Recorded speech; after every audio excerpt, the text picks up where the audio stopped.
And welcome to another episode of Between the Covers. So if you're watching for the first time, please say hello. If you're on Instagram, tap the screen, show us some love. If you're on Facebook, tap the screen, show us some love. Say hello, introduce yourself. Let us know where you are watching from. Are you an author? What drew you to the show? Or have you happened upon us by mistake? Do let us know. So again, if you're watching for the first time, my name is Daniela Bleckner. I'm an author, book journey mentor, founder of a company called Conscious Dreams Publishing. We work with authors from all over the world to help them to get their powerful messages and stories out there in the form of professional books. I'm absolutely passionate about providing a platform for unseen, unheard authors so they can have their stories shared and voices heard so they can educate, inspire, and empower for generations to come. Behind me on this bookshelf, if you're on Instagram, it's over here. If you're on Facebook, it's over there. And if you're on LinkedIn, hopefully it's somewhere in between.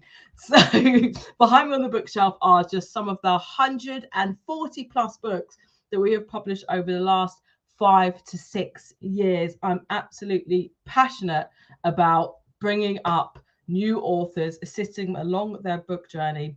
This show is really about learning, not just about the books, but the process of actually creating the books. So often we look at books and we think, oh, that's a nice book. We enjoy it. We put it back on the shelf. We might tell people about it. We might share it. But very rarely do we understand the whole journey behind it. So as I said at the beginning, this show is called Between the Covers. So here we explore what goes on between the covers of the process of making that book. It's a platform where I interview authors. They can be up and coming authors, established authors, self-published authors. They've done it themselves. Maybe they've worked with an independent publishing company like myself, or maybe they're traditionally published. It's also a platform where you can learn more about the process and hear from people who work within the publishing industry and learn from their area of expertise. So I'm just checking that we are live on Facebook and that you can hear us as well. Just double checking. There you go. Okay.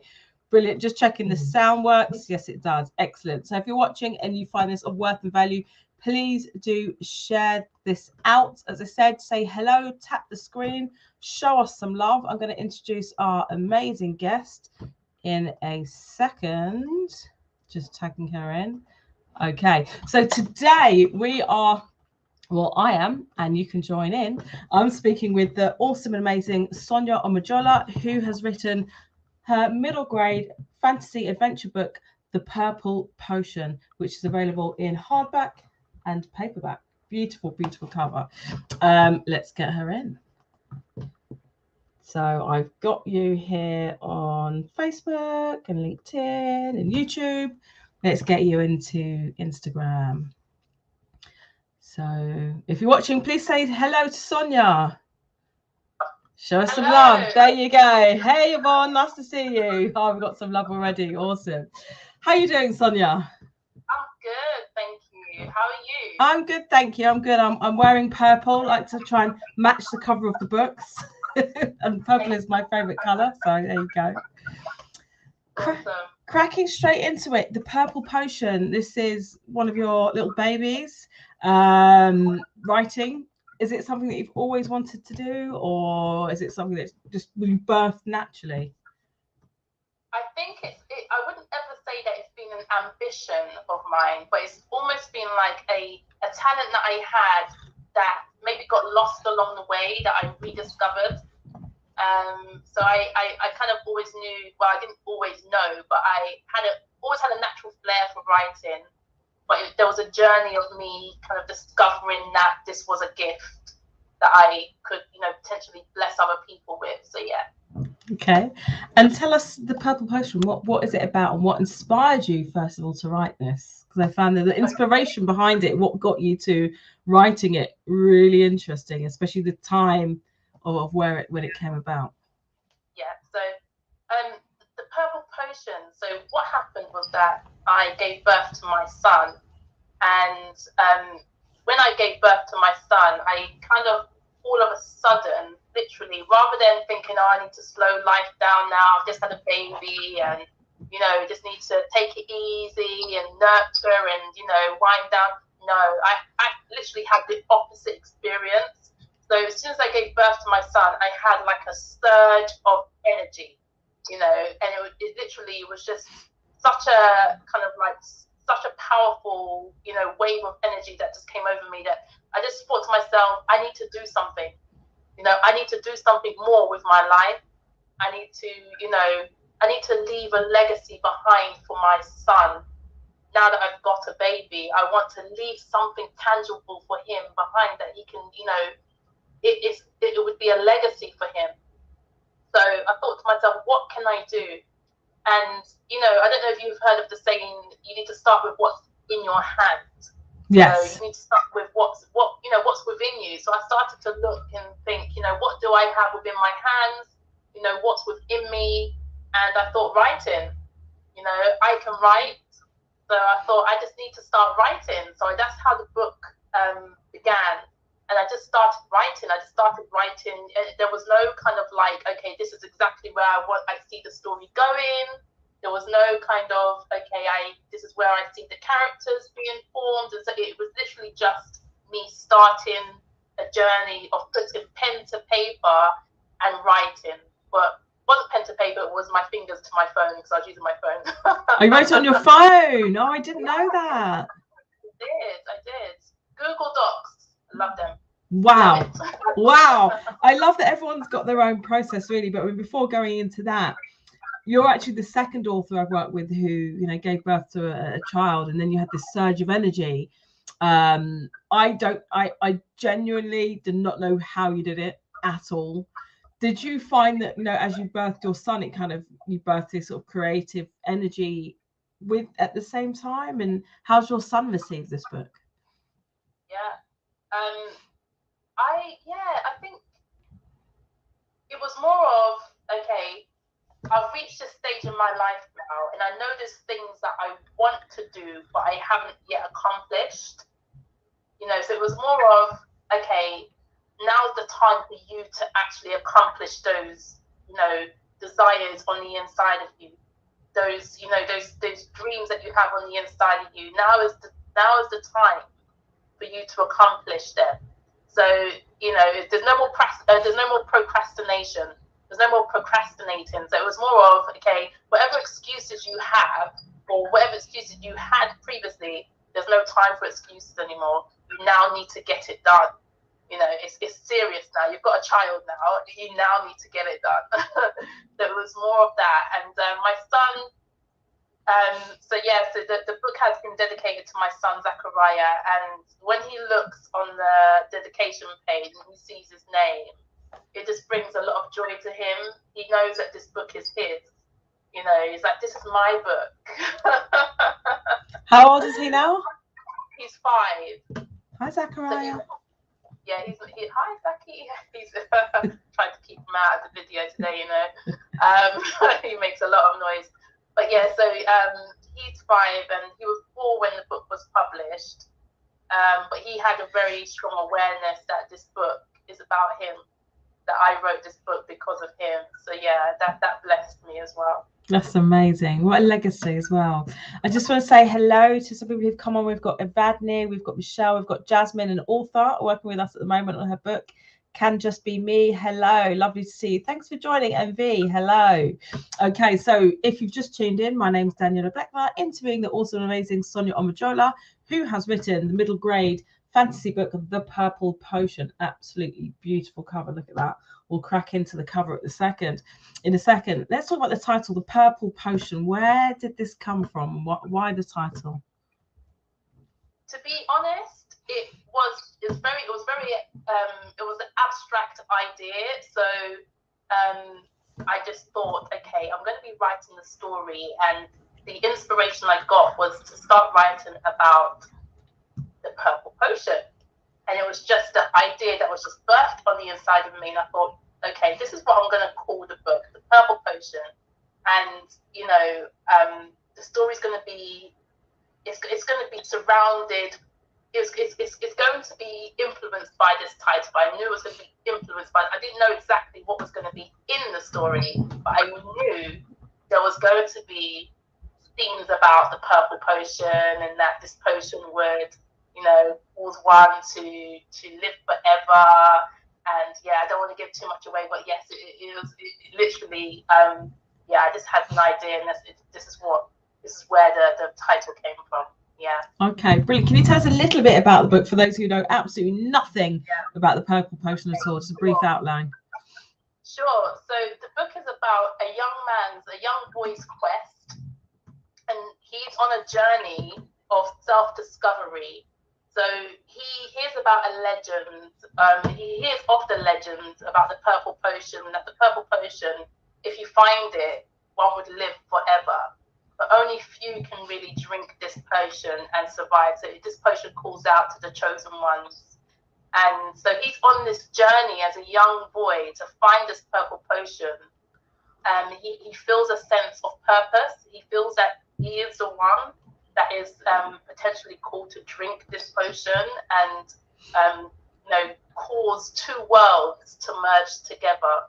So yeah, so drinking the purple potion causes two worlds to merge together. So in between that, there's wild creatures, fantasy creatures, there's battles, there's trials, there's many things that this young boy has to overcome to reach that stage of finding the purple potion. So the question is, does he ever really get to find this potion? And if he does get to find the potion, what happens when he drinks it eventually? So yeah, this is the burning question.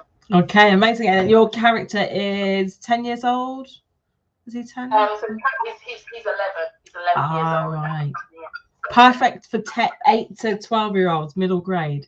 Would you say your book has a message to it for young people? I would say, definitely would say the book has a message. So it's a message of courage.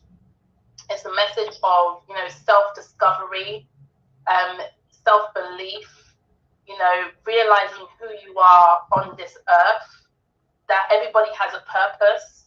And when you find out what that purpose is, it can change people's lives. It can change nations. It can change the world.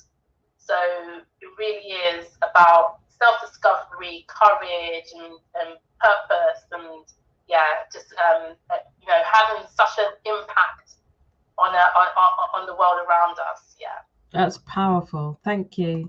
So we've got Janine here. Video for Bosses watching on YouTube says, hello, ladies. Hello. We've got Can Just Be Me saying, well done, Sonia. Keep up. Keep going. Keep going. This is proud to see you showing up. God bless you. Lovely. Sounds amazing. Hi, Tyreek. Nice to see you. Please do share this out. Tap the screen. Show us some love. Say hello. Let us know you're watching. If you have any questions for Sonia, please do throw those questions up as well.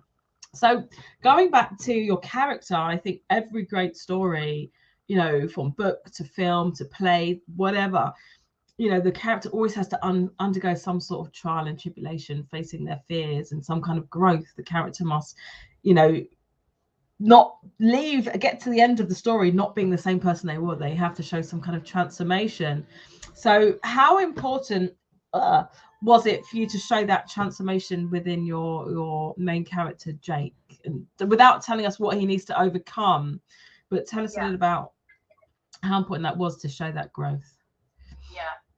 I think it was hugely important because I think, being able to show a journey of where you were at first and you literally didn't know what your purpose was, and you was just a young man living your life, enjoying the innocence of childhood, and then all of a sudden purpose is thrusted upon you in such a way that it literally changes your life completely, and then you realize you've got this sense of responsibility.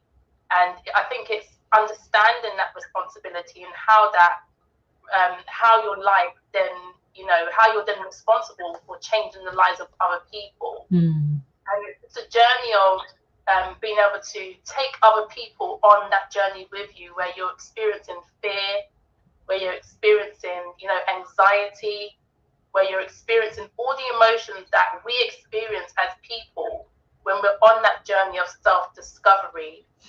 We get anxious, we get fearful, we're uncertain at times. Sometimes we think, oh wow, you know, is this journey really, am I really called to do this? It's too big for me. You know, this calling's too big for me. It's beyond me. You know, maybe I should just turn back to the old life that I used to live, because this life that this journey I'm now on, it's something that I can't manage by myself.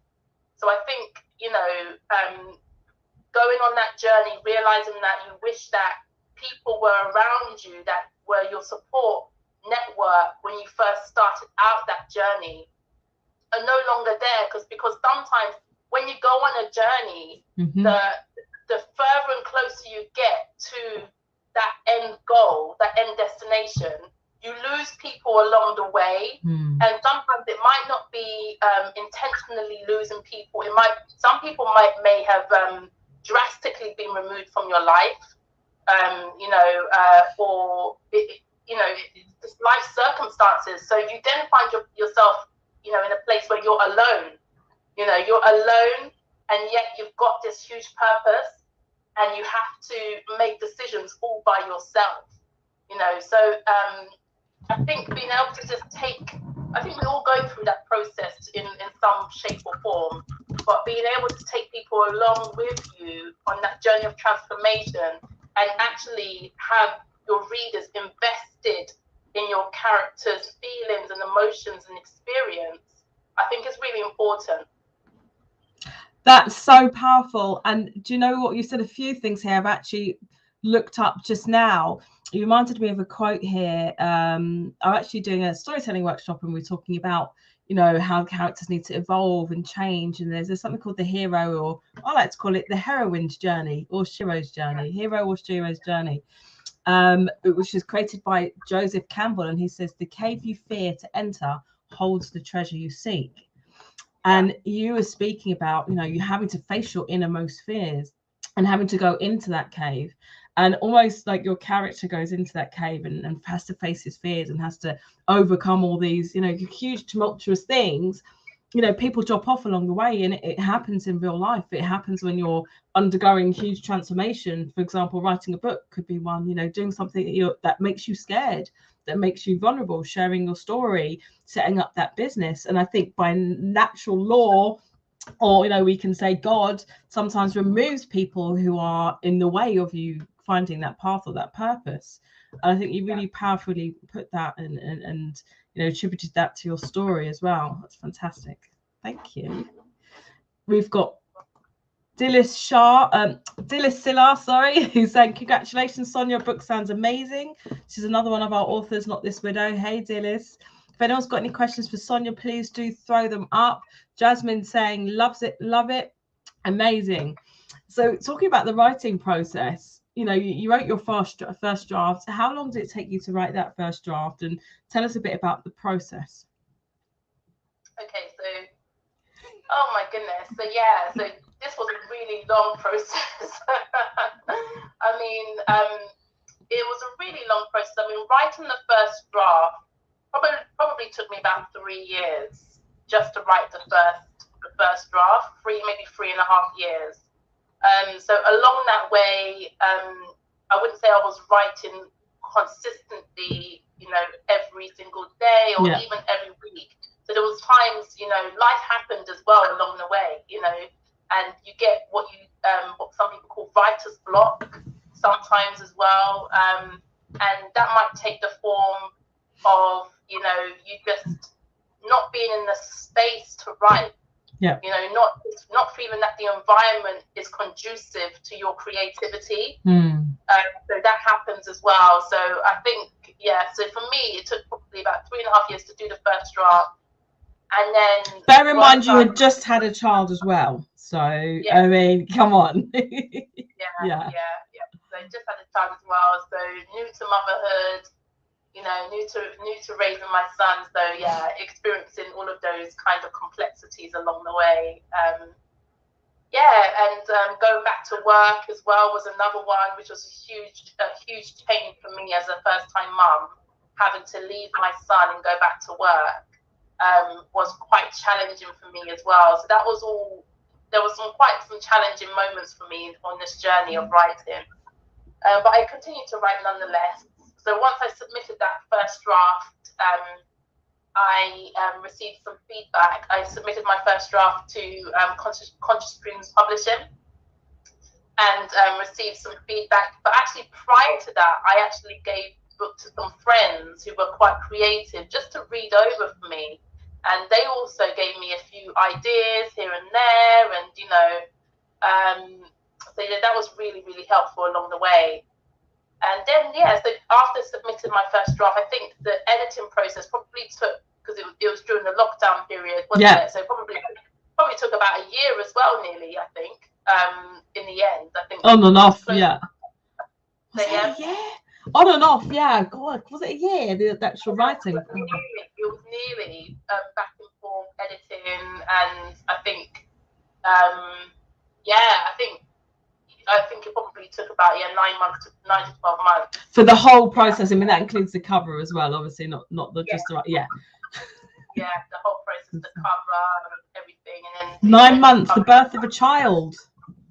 Yeah, exactly. A child. So it was a very interesting process. We've got Janine here. She was actually my very first mentee. Her book's called Everything from Losing His Love to God's Love. Sorry. She says, this is so good to see, ladies, as I'm planning to write another book this year. Amazing. Thanks for the inspiration. Go for it. You're very welcome. Okay. So talking about the editing process, because a lot of people think, you know, I've written my fiction book, I've written my book, you know, I'm done. When's it going to be published? It's not the reality, especially if you're writing fiction. It's going to take a longer time than you think it is. Whatever you think the time's going to be, double or triple it. You know, with my own book, take 10 years in the works. You know, I'm on my second draft that I'm really happy with now. So tell us about, you know, how the editing process worked for you, the sorts of things that you had to change in terms of structure, maybe. And, you know, the importance of editing. Why do you think editing is important for complete first-timers? Sorry, say that so again. For complete first-timers who don't know anything at all about it. I think editing is crucially important. My editing process. So for me, I would say that I'm someone who just has the raw talent of writing stories. And I haven't been trained in literature at all, trained in writing or anything like that. So it was just me birthing a pure talent. But with talent, you also need to acquire skills as well along the way. So I think the editor is really, really good and detailed in highlighting some of those nuances that really, that avid readers kind of look for when they're reading the book, and to help people follow your story from beginning to end. So they're really good. So for me, the editing process was amazing because I got to sharpen up in areas which I wasn't so sharp in. I got to see my book from the perspective the perspective of the reader. So the editor was able to point out gaps in my book where it didn't necessarily flow. The editor would say things like, okay, so if you're saying X, Y, and Z is happening, what should follow after that? Why is there nothing else that's following after that? For example, there's a bit of a gap, and then you move on to the next thing without actually explaining how you got there. You know, so sometimes we can have the story up in our head, and we know exactly what we are trying to communicate, and we think we are communicating it, but only when you actually let somebody else read your book, a third party read your book, which is, you know, that editor, do you actually realize, okay, I thought that was clear. It was clear on my head, but it isn't actually clear to the reader. So the editing process was really good. Just some technical areas as well of the English language, like, you know, always ensuring that you're writing in using active words, and, you know, so so to keep the story engaging. So there was a lot of that involved. It was, I loved the editing process. It taught me a lot. And that's I totally agree, and it's really good to hear from your sort of perspective as an author as well, because sometimes it can seem quite laborious, you know. Definitely with my own writing, you get something back and like, oh no, something else to change, but it does take you out yourself, you know. Exactly as you said, you're in your own mind when you're writing the book, but when other people read it, they give you another layer or perspective. So now that it's obviously out there in the world, you know, your readers really are the 8 to 12-year-olds, the most important. What are they saying about your book? What kind of feedback have you had so far? They're like, when are you writing the next one? We want number 2 to come out now. So this is what some of them are saying. So that is really encouraging me to just keep on writing and, you know, get the next book coming out. So to be fair, I mean, some of my readers, 9-year-olds have read it, and the feedback I'm getting is really, really positive. You know, it's engaging, they get lost in it, and I've had some older people read it as well. You know, people in their 30s have read it, and again have said they've taken home some real truth, some real morals, some real principles that you can take from this book for all age groups, really. So but I think what's clear is that book number 2 needs to be published soon. Book number 2. Can you tell us a little bit about book number 2? Have you started? Are you halfway through? Where are you with the process? Hey, Jen. So I suppose I suppose it for me. I've conceived the idea, but I haven't yet put the pen to paper to start fleshing it out. So that's my plan for this year, to spend this year writing book number 2. So right now I'm just at conception stage of this is how I think I want it to be. But again, with the Purple Potion, you know, early on in the stage, even though I didn't have an idea exactly of where it was going to fully go, there were some stages before, this is how I see it, and it just went a completely different way as I was writing. Yeah. So sometimes the pen leads you. It's actually the pen that leads you, and not your, and it's not actually, you know, your, I don't know how to say it, but it's not actually your what brain. You think it's going to be, your brain. It's not your brain. There's something a bit more deeper as you write that comes out. So book number 2. There's some areas in book number 1 when you read it, you realize, so what happens with so and so character, and you know, why have you not said anything about this? It's because I'm leaving it for book number 2. Ooh, left on a cliffhanger. So Jen's saying yes with an answer, saying truth, pen before brain. Love that. Lovely. She's a writer as well, so you get what Sonia's saying. Let's get into your cover. Cover. So I absolutely adore this cover here. Can you talk us through? I mean, it's backwards on Instagram, but it's the right way on the other channels. So if you really want to see it, either buy a copy or there you go. Oh yeah, I've got this one as well. Yes. So it's in hardback. Oh yeah. It's in hardback and paperback. Tell us a little bit about the cover and why you sort of selected the images and your rationale behind it. So the cover. Not sure what's happened. You blurred a little bit there. Oh dear. Keep going. Okay, for me, the cover really was. Oh yeah, for those maybe you guys can see on Instagram there. So I was showing it on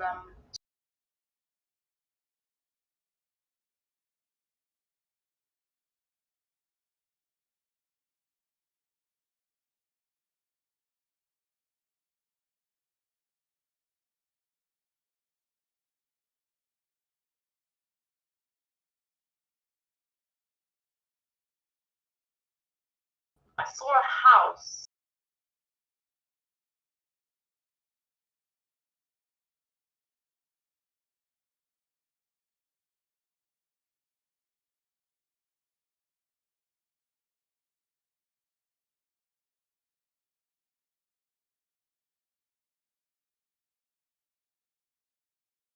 Want a moon behind there as well, because I felt that it kind of represented certain elements of the book. So I was just inspired on the spot. I was just stuck in traffic. I saw a picture, took my phone out, took the picture of the phone, took the picture of the image, and then I knew from that moment that's the image I want on my book. Obviously, you had the vision of it, and it all came together. Yeah, I had the vision. Yeah, pretty much. Okay, shall we hear? We're running a little bit out of time, but I think you can't go without reading an excerpt to us. What do you reckon? Okay, yeah, I can do that for you. Yeah, do you want to hear an excerpt if you're watching? Hashtag yes. Whether you're watching now or on the replay, let us know. I'm just going to read it anyway. Okay, let's go. So I'm going to read from this chapter here. I don't know. Oh, you probably can't see it. If you go out and then in again, we can see. No. Oh, look. No, you can't. No. It's not going to work. Okay. Anyway, it's called, on Instagram, I think you can see it. It's called The Herald. Chapter 6.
I'm talking, I'm not even, and I went dun dun dun. I want to know what happens next. Okay, so any feedback? What did we think? Oh, someone said the sound has gone. Oh, Sonia, did you mute yourself on StreamYard? You've got the mute sign. I am muted on StreamYard. I have been muted on StreamYard all along. Oh, that's strange. Okay, I know your camera should be. Okay. Dr. Phillips says, well done. Okay, I'm sure.